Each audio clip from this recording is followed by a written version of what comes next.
నమస్తే. విశాఖ ఉక్కు ఆంధ్రుల హక్కు, ఈ ఒక్క నినాదం చాలు ప్రపంచ దేశాల్లో ఉన్న తెలుగు వాళ్ళందరికీ కూడా దీని వెనుక ప్రాధాన్యత ఏంటి అనేది అందరికీ తెలుస్తుంది. సో ముఖ్యంగా ఎందుకు ఈరోజు విశాఖ స్టీల్ ప్లాంట్ గురించి మనం మాట్లాడుకోబోతున్నాం అంటే, గత ప్రభుత్వం కానీ ఈ ప్రభుత్వం కానీ కేంద్ర ప్రభుత్వం కానీ ఈ అన్నీ కూడా కలిపి విశాఖ ఉక్కు పరిశ్రమని ఏ విధంగా నష్టాల్లోకి నెట్టినాయి, ఏ విధంగా పరిశ్రమని కాపాడుకోకుండా ప్రైవేటు సంస్థలకు లేదంటే పెద్ద పెద్ద ఇతర దేశాల నుంచి వచ్చిన ప్రైవేటు కంపెనీలకు పెద్దపీట వేస్తున్నారు అనే దాని గురించి ఈరోజు మనం మాట్లాడుకోబోతున్నాం. మరీ ముఖ్యంగా డేటా సెంటర్ని ఏర్పాటు చేస్తామని చెప్పేసి డేటా సెంటర్కి సంబంధించిన ఒక మీట్ జరిగింది. లోకేష్ గాని చంద్రబాబు నాయుడు గాని దీని గురించి మాట్లాడి దాదాపుగా 2 లక్షల ఉద్యోగాల కల్పనే ఈ యొక్క డేటా సెంటర్ యొక్క ముఖ్య ధ్యేయం. దీన్ని విశాఖకు తీసుకొస్తున్నామని చెప్పారు, చాలా బాగుంది. కానీ ఇక్కడ డేటా సెంటర్కి సంబంధించి పవర్ ఏదైతే ఉందో, ఎలక్ట్రిసిటీ ఏదైతే ఉందో దాన్ని కేవలం ₹1 మాత్రమే ఇస్తున్నారు. ఒక యూనిట్ ఛార్జ్ ₹1 మాత్రమే చేస్తున్నారు. దాదాపుగా 25 పైసలు మళ్ళీ 25% దానికి సబ్సిడీ కూడా ఇస్తున్నారు ₹1. కానీ విశాఖ ఉక్కు ఎంతండి? దాదాపుగా ₹7.5 నుంచి ₹8 వరకు ఒక యూనిట్కి ఛార్జ్ చేస్తున్నారు. ఇది ఎక్కడ న్యాయం?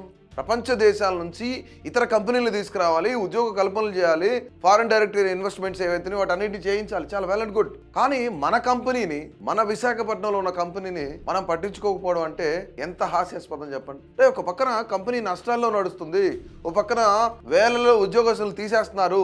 ఎంతో ఘన చరిత్ర కలిగిన ఉక్కు పరిశ్రమ, ఎంతో మంది ప్రాణత్యాగాలు చేశారు దానికోసం, వేల మంది అందులో ఉద్యోగాలు చేస్తున్నారు, 1,00,000 కుటుంబాలు దానిపైన ఆధారపడి బ్రతుకుతున్నాయి. అలాంటి అత్యున్నతమైన ప్రాముఖ్యమైన కంపెనీని ఈరోజు పక్కన పెడుతున్నారు గత గవర్నమెంట్ కానీ ఈ గవర్నమెంట్ కానీ పాలకులు. ఒకసారి మనం చెక్ చేసుకుంటే ఎస్పెషల్లీ పవర్ గురించి ఈరోజు మనం మాట్లాడుకోబోతున్నాం. దానికి సంబంధించి ఇక్కడ టారిఫ్ పర్ యూనిట్ చూసుకున్నట్లయితే దాదాపుగా ₹5 నుంచి ₹6 ఇస్తున్నారు. ఇది ₹6 నుంచి ₹7, ఆల్మోస్ట్ ₹8 ఇప్పుడు ప్రజెంట్ రీచ్ అయింది. ఇది వైజాగ్ స్టీల్ ప్లాంట్కి సంబంధించి. కానీ ఇక్కడ ఎలక్ట్రిసిటీ డ్యూటీకి సంబంధించి చూస్తే ఇక్కడ ఎగ్జామ్షన్ ఇచ్చారు, కానీ వీళ్ళకి మాత్రం అప్లికేబుల్ స్టీల్ ప్లాంట్కి మాత్రం. దయాదాక్షాన్ని ఏమీ లేవు. నష్టాల్లో ఉన్నా సరే, ఉద్యోగస్తులు తీసేస్తున్నా సరే, ఉద్యోగాలు పోతున్నా సరే అది నష్టాల్లోనే నడవని, మాకు సంబంధం లేదు. గవర్నమెంట్ ఆదుకుంటున్న పరిస్థితి లేదు. గవర్నమెంట్ ఆదుకుంటే ఈరోజు విశాఖపట్నం స్టీల్ ప్లాంట్ లాభాల్లోకి వస్తుంది మళ్ళీ డెఫినెట్లీ. వాళ్ళకి ఇవ్వాల్సిన ఐరన్ ఓర్ ఏదైతే ఉందో, రా మెటీరియల్ ఏదైతే ఉందో, ఆ ఖనిజాలు ఏదైతే ఉన్నాయో దాని వరకు వాళ్ళు వదిలేస్తే విశాఖ స్టీల్ ప్లాంట్ మళ్ళీ లాభాల్లో వచ్చే అవకాశం ఉంది. దేశంలో నంబర్ 1గా కూడా నిలిచే ఛాన్స్ ఉంది. ప్రభుత్వానికి సంబంధించిన స్టీల్ కంపెనీల్లో ఎనర్జీ సోర్స్ చూస్తే 100% రెన్యూబుల్ ఎనర్జీ ఎక్కడి నుంచి? అదానీ కొనెక్స్. అంటే దాదాపుగా ఇక్కడ ఈ డేటా సెంటర్కి సంబంధించి 530 ఎకరాలు ఇచ్చారు. ఇందులో దాదాపు 130 ఎకరాలు అదానీకి అప్పచెప్పారు. ఎందుకు? పవర్ ప్రాజెక్ట్ పెట్టుకో అదానీ అని చెప్పేసి అదానీ కొనెక్స్ అనే కంపెనీకి ఇచ్చారనమాట. దాదాపుగా 130 ఎకరాలు ఇచ్చారు. వీళ్ళకి అదంతా రెన్యూబుల్ రిసోర్సెస్ అనమాట. కానీ ఇక్కడ ఎక్కడి నుంచి వస్తుంది? State grid thermal power station నుంచి వైజాగ్ స్టీల్ ప్లాంట్కి పవర్ రావాల్సి వస్తుంది. ఇక్కడ వీళ్ళకి సబ్సిడీ ఎంత ఇచ్చారంటే 15 years. కానీ ఇక్కడ ఏం లేదు, జీరోనే విశాఖ స్టీల్ ప్లాంట్కి సంబంధించి. దీంతో పాటుగా గవర్నమెంట్ ఇంటెంట్ ఏంటి? టెక్ ఇన్వెస్ట్మెంట్ ఇన్సెంటివ్ అనేది వస్తుంది.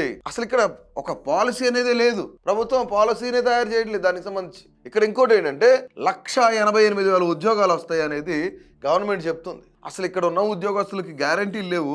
రీసెంట్ గా ఒక 1000 మందిని తీసేశారు, మరొక 800 మందిని తీసేయడానికి సిద్ధంగా ఉంది. విశాఖ స్టీల్ ప్లాంట్ అనేది ఉద్యమాల తరపు నుంచి దాదాపు ఎంతో మంది ఉద్యమంలో పార్టిసిపేట్ చేస్తే, పోరాడితే ఈ విశాఖ స్టీల్ ప్లాంట్ వచ్చింది. అలాంటి దానికి ఒక గ్యారంటీ లేదు, ఒక వారంటీ లేదు, ఎంతకాలం ఉద్యోగం ఉంటుందో తెలియదు. కేవలం ఇందులో ఒక 12,000 మంది మాత్రమే పర్మనెంట్ ఎంప్లాయీస్ ఉన్నారు, మరొక 4,000 మంది అవుట్ సోర్సింగ్ అనుకోవచ్చు. మనం నియర్లీ ఒక 16,000 మంది ఉద్యోగాలు అందులో కరెక్ట్గా ఉన్నాయనుకోవచ్చు. ఓవరాల్గా అక్కడ చూసుకుంటే 30,000 మంది పైనే ఉన్నారు. 30,000 మంది పైన ఉద్యోగస్తులు ఉంటే ఆల్మోస్ట్ ఈ 16,000 తీసేస్తే మిగతా 14,000 మంది డైలీ లేబర్ అనుకోవచ్చు. కానీ ఇలాంటి కంపెనీ ఇంత పెద్ద మొత్తంలో 1,00,000 కుటుంబాలు ఆధారపడి బతుకుతున్న కంపెనీని ఈరోజు నిర్దాక్షంగా నష్టాల్లోకి నెట్టేస్తున్నా సరే ప్రభుత్వాలు అలా చూస్తూ ఉండిపోతున్నాయి, పాలకులు అలా చూస్తూ ఉండిపోతున్నారు. రైట్, ఒక్కసారి మనం బ్యాక్ వెళ్ళి హిస్టరీ చెక్ చేస్తే కనుక 90s లో దాదాపుగా 80 నుంచి అంటే ఇక్కడ ₹1.5 వరకు వీళ్ళకి ఛార్జెస్ పడుతుంటే ఒక యూనిట్కి 80 పైసల నుంచి ₹1.5 ఛార్జెస్ పడుతుంటే దానికి 20 పైసల నుంచి 50 పైసలు మాత్రమే సబ్సిడీలు ఇచ్చారు. అంటే ఇక్కడ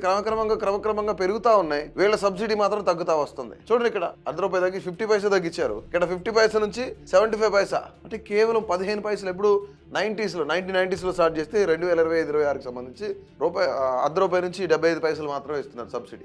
అంటే ఎంత ఘోరమైన పరిస్థితి. ఇప్పుడు వచ్చిన ప్రైవేట్ కంపెనీలకేమో అంటే ఇక్కడ 80 పైసల నుంచి కేవలం ₹1.5 మాత్రమే ఉండేది యూనిట్ ఛార్జ్. ప్రెసెంట్ ఇప్పుడు ఎంత అయింది? దాదాపుగా ₹7.65 వరకు ఉంది. అప్పటి నుంచి ఇప్పటి వరకు పెరుగుతూనే వస్తుంది. కానీ వీళ్ళ సబ్సిడీ మాత్రం కేవలం చూడండి ₹1 నుంచి 50 పైసల నుంచి 75 పైసలు మాత్రమే. అంటే ఎంత దారుణమైన పరిస్థితి. ఈరోజు ఒకసారి మనం చెక్ చేస్తే వైసీపీ గవర్నమెంట్లోనేమో సబ్సిడీలకు సంబంధించి దాదాపు 8,000 నుంచి 9,000 కోట్లు SC/ST హోమ్స్ కానీ వీటన్నిటికీ సబ్సిడీలు అగ్రికల్చర్ డిపార్ట్మెంట్లో కానీ వీటన్నిటికి ఇచ్చారు. శాఖ ఉక్కు పరిశ్రమకు సంబంధించి సింగిల్ పైసా కూడా ఇవ్వలేదు. ఇప్పుడు 12,939 కోట్ల రూపాయలు అడ్వాన్స్ పే చేశారు వీళ్ళు. అడ్వాన్స్డ్గా డిఫరెంట్ పవర్ ప్రాజెక్ట్కి. కానీ విశాఖ ఉక్కుది ఎక్కడైనా వచ్చిందంటే ఎక్కడా లేదు. ఎక్కడ అసలు మాట్లాడే పరిస్థితే లేదు. ఇక్కడ ఇంకోటి ఏంటంటే కీ బెనిఫిషియర్స్ ఎవరెవరు ఉన్నారు ఇందులో?